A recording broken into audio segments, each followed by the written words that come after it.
Let's discuss structure of proteins. अब protein का जो स्ट्रक्चर है हम अलग अलग लेवल में डिस्कस कर सकते हैं, जैसे कि प्राइमरी, सेकेंडरी, टर्शरी और क्वाटरनरी। और जैसे जैसे हम प्राइमरी से लेके सेकेंडरी, सेकेंडरी से लेके टर्शरी, टर्शरी के बाद क्वाटरनरी स्ट्रक्चर के और जाते हैं तो हमें महसूस होता है कि structure become more complex than the previous one. So याद रखें, protein structure, protein structure can be studied under different heads, under different heads and levels, which is as follows। अब हम वन बाय वन इसकी बात करेंगे। तो सबसे पहला जो स्ट्रक्चर हम डिस्कस करेंगे that happens to be the primary structure. Let's discuss primary structure of proteins. अब प्रोटीन का जो प्राइमरी स्ट्रक्चर है ये एक्चुअली बैकबोन स्ट्रक्चर कहलाएगा। प्राइमरी स्ट्रक्चर में हम लोग पेप्टाइड लिंकेज की बात करेंगे। So it indicates the what minor units and amino acids which are connected by means of peptide linkage। so यहाँ पे हम लोग बोल सकते हैं कि peptide linkage is a backbone in proteins में ये बैकबोन है। अब दूसरी बात, each protein has its own sequence of alkyl groups. याद रखें, so each protein has its own sequence of R group, that is alkyl group, which imparts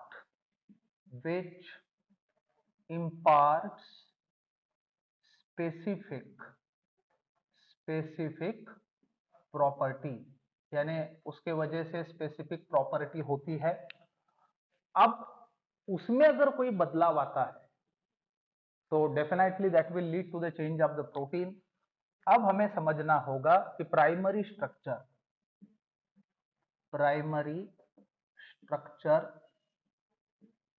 refers to the sequence of amino acids held by peptide bonds। अब दूसरी बात ये भी हमें समझना होगा कि आर ग्रुप यानी अल्किल ग्रुप में अगर चेंज आता है तो सीक्वेंस में अगर अल्किल ग्रुप का चेंज दिखे तो that will lead to the different protein. So change in R group in the chain lead to the different protein। और एक चीज, during the course of denaturation primary structure ही ऐसा स्ट्रक्चर है जो इंटैक्ट रहेगा, उसका डिनेचुरेशन नहीं होगा। So primary structure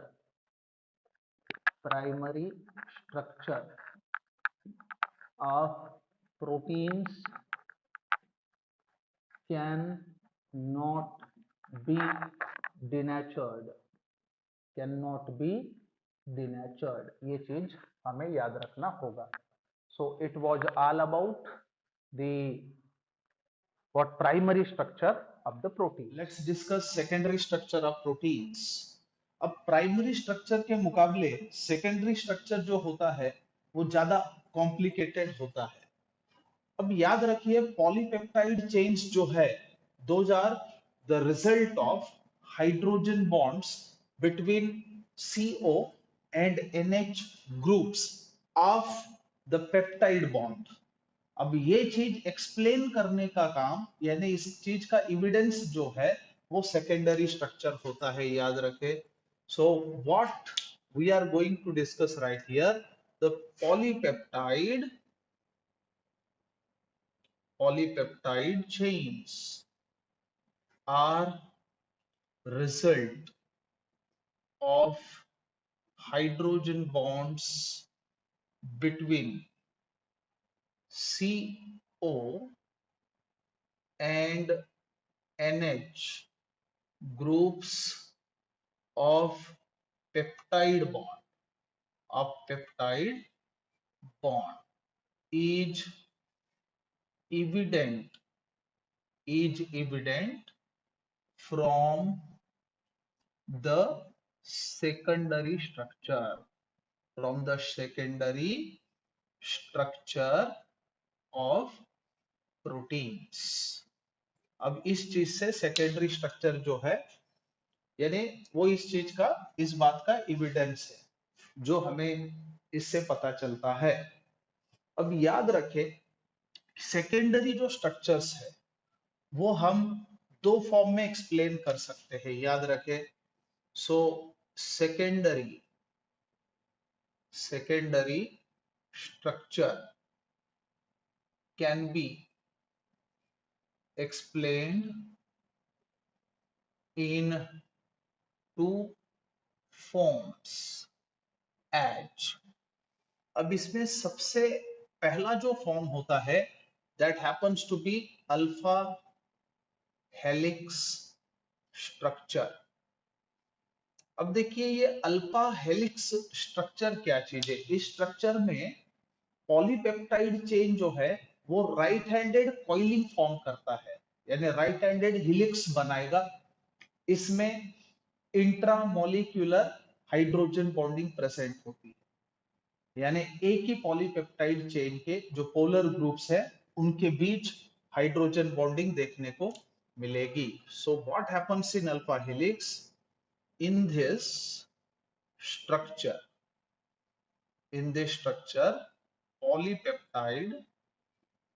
polypeptide chains form all possible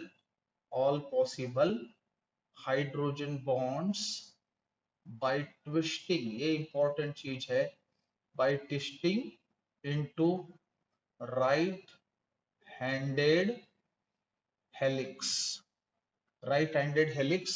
form करेगा। अब इसमें एक्चुअली होगा क्या, NH ग्रुप एक अमीनो एसिड का और दूसरे का CO, इनके बीच हाइड्रोजन बॉन्डिंग होगी, वो भी एक ही पॉलीपेप्टाइड चेन के अंदर। सो what happens in this NH group of each amino acid unit is hydrogen bonded to CO group of another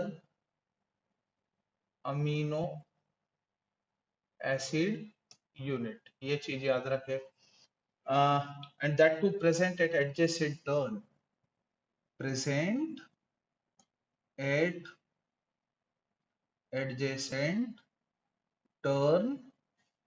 of helix, जिसके वजह से क्या होगा, इंट्रामोलिक्यूलर हाइड्रोजन बॉन्ड प्रोड्यूस होगा और इसे हम कहेंगे अल्फा हेलिक्स। आप देख सकते हो क्लियरली इस तरफ स्ट्रक्चर के अंदर। अब दूसरा जो वैरायटी है सेकेंडरी स्ट्रक्चर के अंदर, वो होता है beta pleated sheet structure. Second variety is beta pleated sheet structure. अब सबसे इंपॉर्टेंट चीज हमें याद रखना होगा, beta pleated sheet structure is due to intermolecular hydrogen bonding. So इसमें क्या होगा, इसमें पॉलीपेप्टाइड चेन्स, याद रखें। So polypeptide chains are stretched, उनकी स्ट्रेचिंग होगी और stretched out to maximum to maximum extension and then laid side by side, which are held by intermolecular hydrogen bonds, which are held by intermolecular hydrogen bonds. ये चीज हमें याद रखना होगा। So this structure resembles the pleated folds of what, drapery, याद रखें। So this structure resemble pleated sheets of drapery, thus it is named so, इसलिए इसको बीटा प्लीटेड शीट स्ट्रक्चर कहा गया है। सो इस प्रकार से सेकेंडरी स्ट्रक्चर को हम एक्सप्लेन कर सकते हैं। हमें क्या महसूस हुआ? सेकेंडरी स्ट्रक्चर दो हिसाब से एक्सप्लेन हो सकता है, एक होता है अल्फा हेलिक्स और दूसरा होता है beta pleated sheet structure. So it was all about the secondary structure of protein. Let's discuss tertiary structure of proteins. अब टर्शियरी स्ट्रक्चर जो है वो सेकेंडरी स्ट्रक्चर से भी कॉम्प्लिकेटेड स्ट्रक्चर होता है, याद रखें। अब इसमें क्या होगा, याद रखें।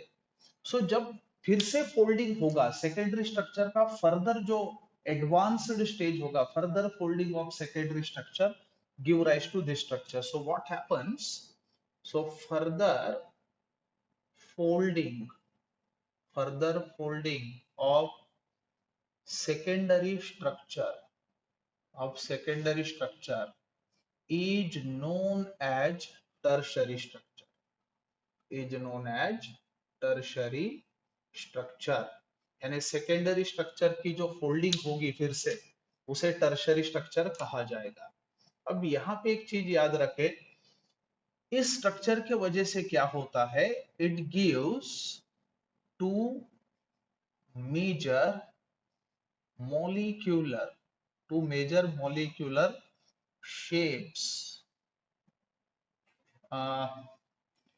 such as, जैसे हमने देखा प्रोटीन के types, fibrous proteins and globular proteins. So वो उसी की बात चल रही है, such as fibrous and globular।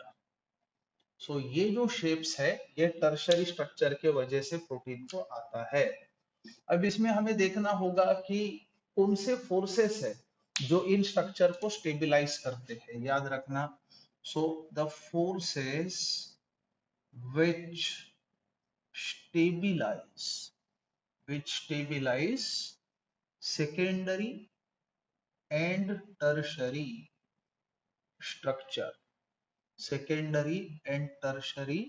structure are, अब इसमें हाइड्रोजन बॉन्ड्स है, उसके बाद disulphide bonds,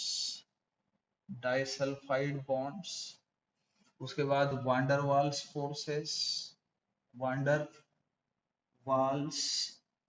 forces and then electrostatic attractions. So these are the forces which stabilize the tertiary structure. अब टर्शियरी स्ट्रक्चर के बाद इससे भी ज्यादा जो एडवांस्ड स्ट्रक्चर होता है वो है quaternary structure of proteins. So proteins का क्वाटरनरी स्ट्रक्चर जो है ये सबसे ज्यादा हाईली कॉम्प्लिकेटेड स्ट्रक्चर है। अब इसमें हमें याद रखना होगा, many proteins exist in single polypeptide chain, याद रखना। So many proteins exist as single polypeptide chain, ये याद रखो। लेकिन कुछ ऐसे प्रोटीन्स है जो 2 या 3 क्या बोलते हैं उसको, पॉलीपेप्टाइड चेन कंपोज करते हैं, याद रखना। सो सम proteins are composed of two or more polypeptide chains called subunits, इनको हम लोग बोलेंगे subunits. So the spatial arrangement of these subunits, याद रखना. So the spatial arrangement